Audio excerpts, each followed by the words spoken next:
On November 29, 1981, Natalie Wood disappeared during a night on the yacht Splendor off Santa Catalina Island, and by the next morning, one of Hollywood's most familiar faces had become the center of a death that never stopped feeling wrong. She was only 43. For years, the world was told a version of the story that sounded simple enough to close the wound. Natalie Wood had drowned in a tragic accident. But the longer the story lived, the less clean it looked. Reuters reports that her death was originally ruled an accidental drowning.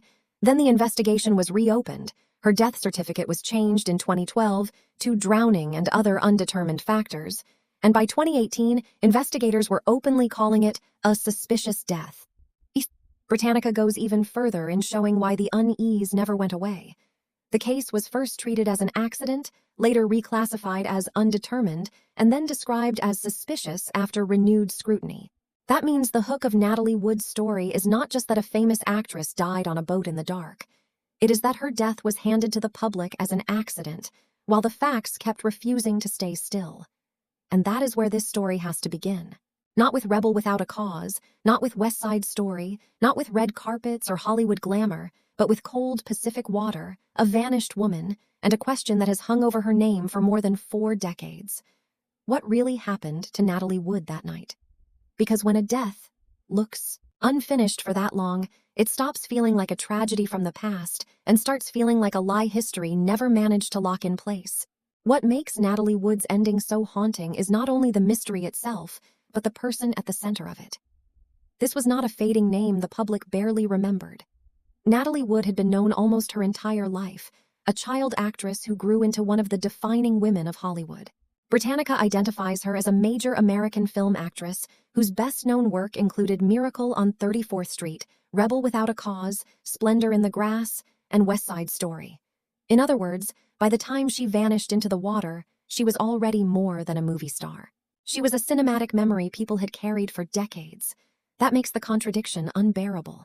A woman raised under lights, watched since childhood, desired by the camera, and turned into one of Hollywood's most enduring faces did not receive an ending worthy of certainty.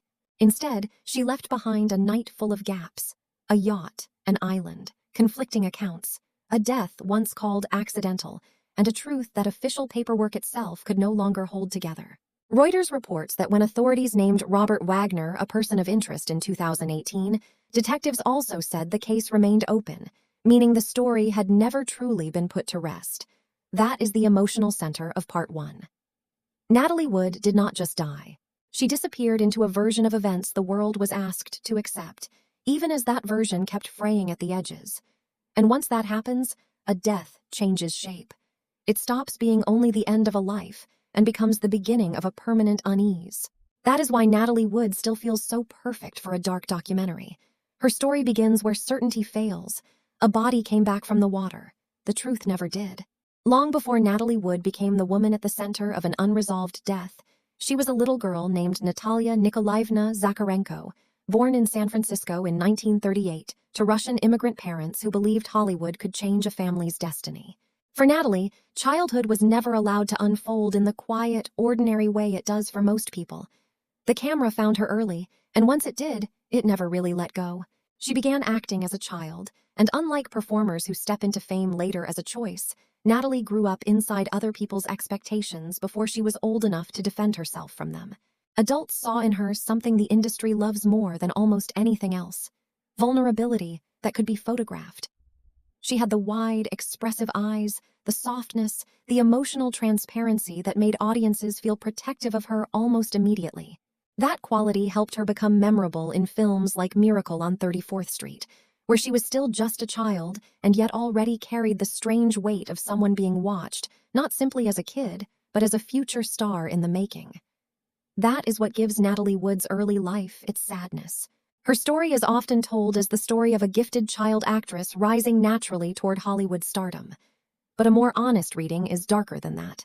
She was a little girl taught very early that love could arrive through performance, that attention could become identity, and that being seen by strangers could shape who you were allowed to become. For a child, that is a dangerous lesson. It means affection becomes conditional. It means approval becomes a kind of currency. It means the line between who you are and who the world wants to look at begins disappearing before you even know how to build one. Natalie Wood did not just enter movies young.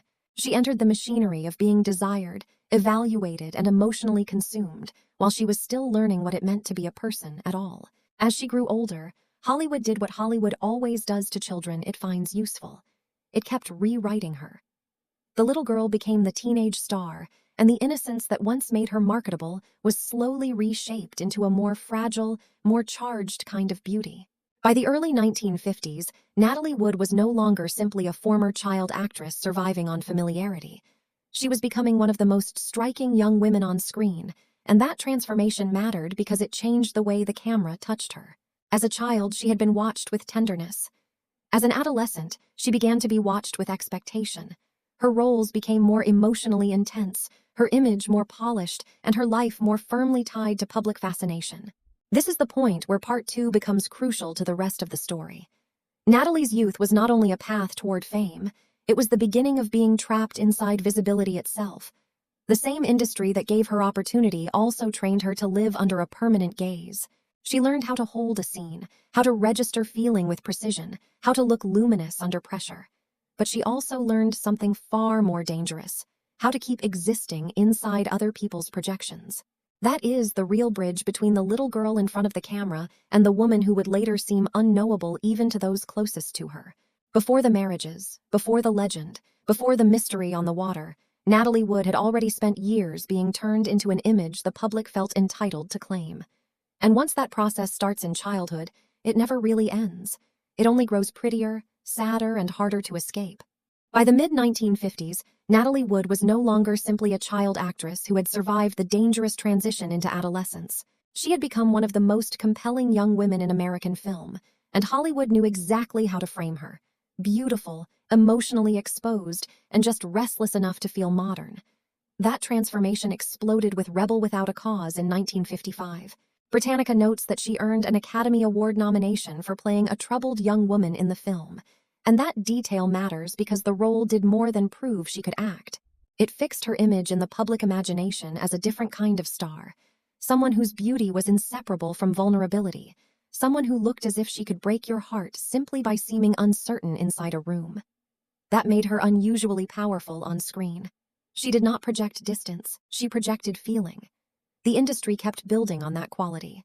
In the years that followed, Natalie Wood moved into increasingly high-profile roles, and the camera seemed to love her most when she looked caught between glamour and pain. By 1961, that image reached a new level. Britannica says she cemented her reputation as one of Hollywood's most likable and sought-after stars with two major films that year: Splendor in the Grass, where she played a small-town young woman devastated by romantic repression, and West Side Story, where she appeared as Maria in one of these most famous movie musicals ever made. That is the brightest stretch of Natalie Wood's story, and it has to feel radiant because the fall only hurts if the light was real first. She was no longer a former child star trying to prove she belonged. She belonged completely. The films were major, the face was unforgettable, and the public response was enormous. Splendor in the Grass brought her another Oscar nomination, while West Side Story turned her into part of one of the defining cultural images of 20th century cinema. Britannica also notes that after Gypsy in 1962, she continued with major roles in Love with the Proper Stranger, which brought a third Oscar nomination, and Sex and the Single Girl, confirming that she was not trapped in one type of performance or one age of stardom. She could move from anguish to romance, from emotional fragility to modern sophistication, and remain magnetic in all of it. That range is important because it explains why Natalie Wood felt larger than a single role, even though the public often remembered her through mood as much as through filmography. She represented a very particular Hollywood femininity: luminous, elegant, romantic, and somehow shadowed. That shadow is the key. Even in success, Natalie Wood's screen presence often carried a suggestion that something underneath the beauty was unsettled. And perhaps that is why audiences kept believing in her so intensely. She looked like someone the world wanted to save, even while the world kept using her image to decorate its fantasies. This is also the point where the story quietly begins to darken. Because the more fully Hollywood embraced Natalie Wood as one of its perfect faces, the less easy it became for her to step outside the machinery that had shaped her since childhood. She married Robert Wagner in 1957, divorced him in 1962, and later remarried him in 1972, which only deepened the way the public tied her to a glamorous, watched, and heavily narrated life.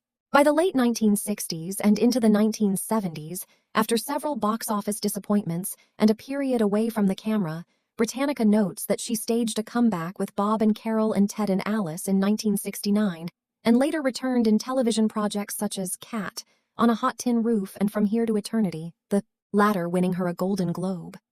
On paper, that sounds like endurance. Emotionally, it sounds like something else too.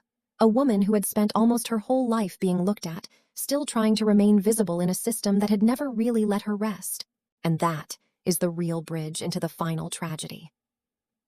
Natalie Wood was not simply loved by Hollywood. She was claimed by it over and over again until even the brightest parts of her life began to feel like another form of possession. By the late 1970s, Natalie Wood was no longer just the dark-eyed girl Hollywood had raised or the luminous star audiences had once projected all their longing onto. She was a woman trying to live inside a life that had never fully belonged to her. After decades in film, marriages, divorces, remarriage, children, and a career that had already burned through more emotional lives than most performers ever have to live, she was still moving in and out of public view, still attached to glamour, still recognizable enough that the camera never really stopped watching. Britannica notes that after a period of box office disappointments, she returned with Bob and Carol and Ted and Alice in 1969, and later appeared in television projects like Cat, On a Hot Tin Roof, and From Here to Eternity, the latter earning her a Golden Globe. On paper, that looks like resilience. In emotional terms, it feels more complicated than that. Natalie Wood had spent almost her entire life being observed, adjusted, photographed, and interpreted. The child actress had become the teen star. The teen star had become the sophisticated leading lady, and the woman behind all those versions had never really been granted the privacy ordinary people need to grow older in peace. That is what makes the final night so chilling.